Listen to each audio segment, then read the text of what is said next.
setiap ibadah dalam agama kita mempunyai tekanan yang berbeda, stressing yang tidak sama. Ada ibadah itu disebut ibadah qalbiyah, ibadah hati.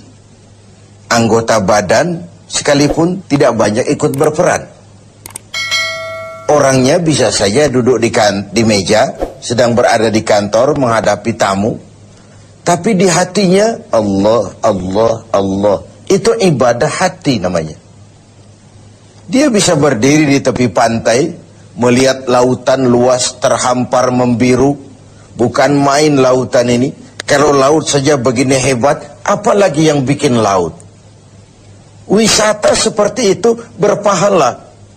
Karena dia tidak mengagumi laut, dia mengagumi yang bikin itu laut. Dia melihat gunung tinggi menjulang ke angkasa, bukan main gunung.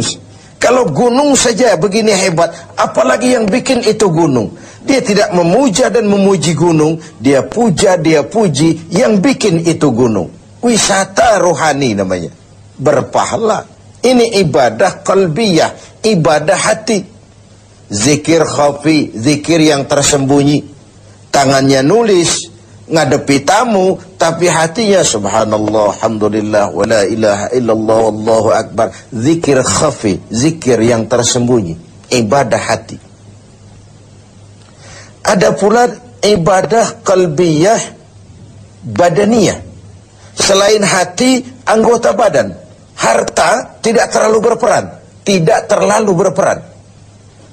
Misalnya puasa yang sedang kita kerjakan ini, asal hati berniat, badan mampu mengerjakan, ibadah itu sudah bisa terlaksana. Sholat, walaupun pakai ada unsur harta, tapi kan tidak seberapa. Sarung, penekanannya tetap hati dan badan.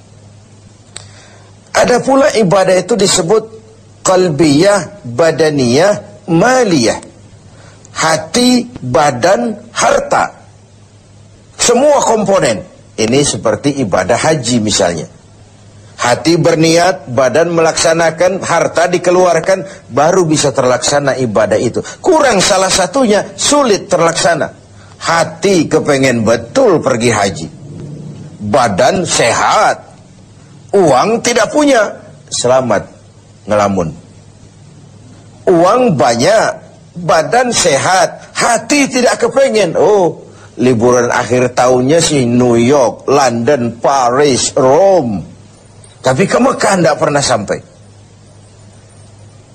Nah, yang mau kita bicarakan sore ini, ibadah yang justru tekanannya kepada harta, disebut ibadah maliyah. Ibadah harta. Memang harta yang diminta untuk dikeluarkan dalam melaksanakan ibadah itu, yaitu zakat, infak, dan sedekah. Kesenjangan yang alami adalah sunnatullah. Quran menjelaskan itu. Kami lebihkan rezeki sebagian kamu dari yang lain. Ada yang kaya, ada yang miskin.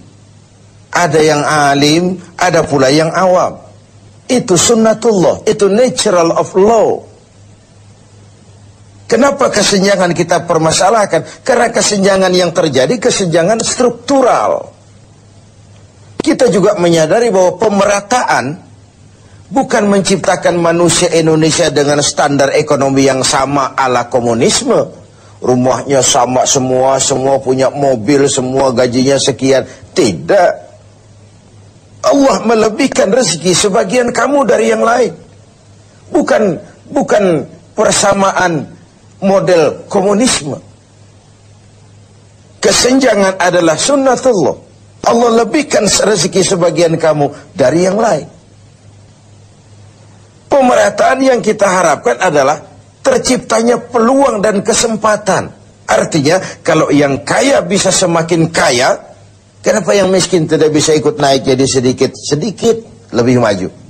Yang sudah maju, lebih maju lagi. Terbuka peluang untuk kesempatan adanya. Nah, untuk itu, Islam memberikan tuntunan. Di dalam hartamu itu, walaupun dia hasil keringatmu, pergi pagi, pulang sore, peras keringat, banting tulang, bekerja, dengan segala kemampuan yang ada, di dalam hartamu itu, di sana ada hak yang lain. Ada hak bagi yang lain. Dan hak itu harus dikeluarkan.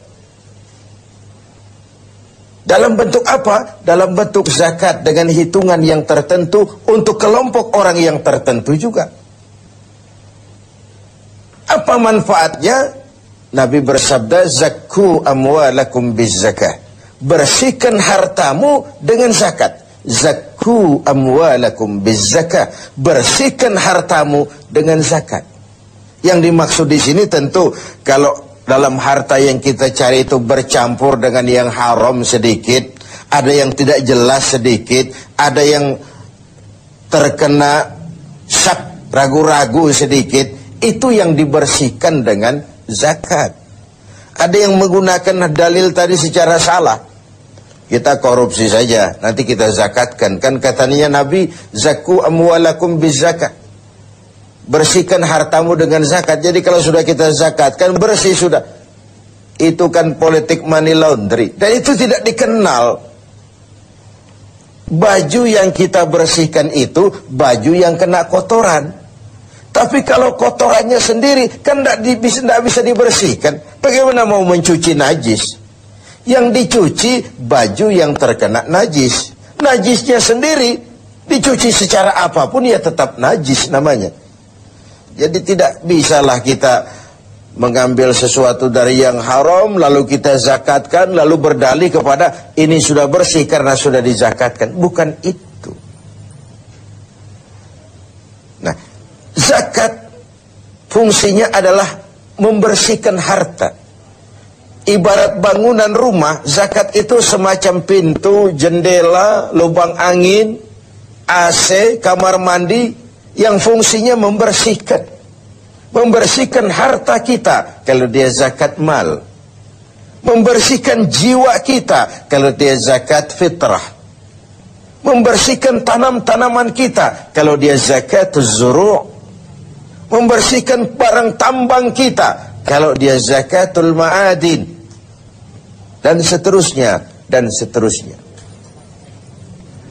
Nah, kalau kita tidak laksanakan, tidak kita tunaikan, maka Allah akan mencabut keberkahan dari harta yang kita miliki itu.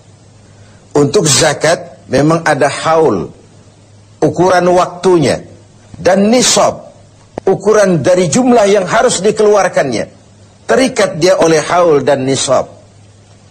Sedangkan infak tidak ada nisabnya, tidak ada ukuran berapa harus dikeluarkan. Tapi dia terikat oleh sebuah kondisi. Objek sedang berhasil, rezeki sedang lancar, atau mendapat sesuatu yang rezeki yang tidak disangka-sangka, infak. Sedekah tidak terikat apapun, anytime kita bisa melakukannya. Ini ketiganya, baik zakat, infak, sedekah, disebut ibadah maliyah, ibadah harta, ibadah yang memang tekanannya kepada harta itu. Pemirsa TV7 yang berbahagia, keberkahan terletak pada bagaimana kita mencari harta dan membelanjakannya dengan benar. Keberkahan terletak pada mereka yang menerima, mendoakan kita. Bersyukurlah manusia kalau dia oleh Allah dijadikan berfungsi sebagai keran air yang menyimpan tapi tidak untuk dirinya, menyimpan tapi disalurkan kepada mereka yang memang memerlukannya. Bagian dari pendidikan puasa adalah tumbuhnya kepekaan sosial. Kepekaan melahirkan kepedulian, dan kepedulian dibuktikan di minggu-minggu akhir Ramadan ini dengan kewajiban membayar zakat, infak, setidaknya sedekah. Nah, pada sisi lain, ketika ada ajaran untuk mengeluarkan zakat, ini kan sebenarnya sudah anjuran juga dari Islam. kau harus punya ekonomi yang kuat supaya kau bisa bayar zakat. Kau harus jadi berhasil, kau harus jadi orang mampu, kau harus mapan supaya kau bisa bayar itu zakat. Tangan di atas lebih baik daripada tangan di bawah. Memberi lebih baik daripada meminta. Walaupun kedua-duanya tentu kalau sama-sama ikhlasnya pun bukan hal yang hina. Pemirsa TV 7 yang berbahagia. Ada kaidah lil wasail hukmul maqasid. Alat dan tujuan menduduki hukum yang sama. Kalau kita diperintahkan sholat dan menutup aurat lebih dahulu sebagai syarat sahnya sholat, kan kita disuruh sama dengan tidak langsung, kau harus punya industri tekstil supaya haji kau bisa ihram, supaya sholat kau bisa pakai sarung, kau harus punya industri tekstil. Kau pergi haji kemana? Ke Mekah. Kau harus kuasai teknologi canggih, bikin pesawat, karena kau nggak mungkin berenang dari Indonesia ke Jeddah. Kau harus bayar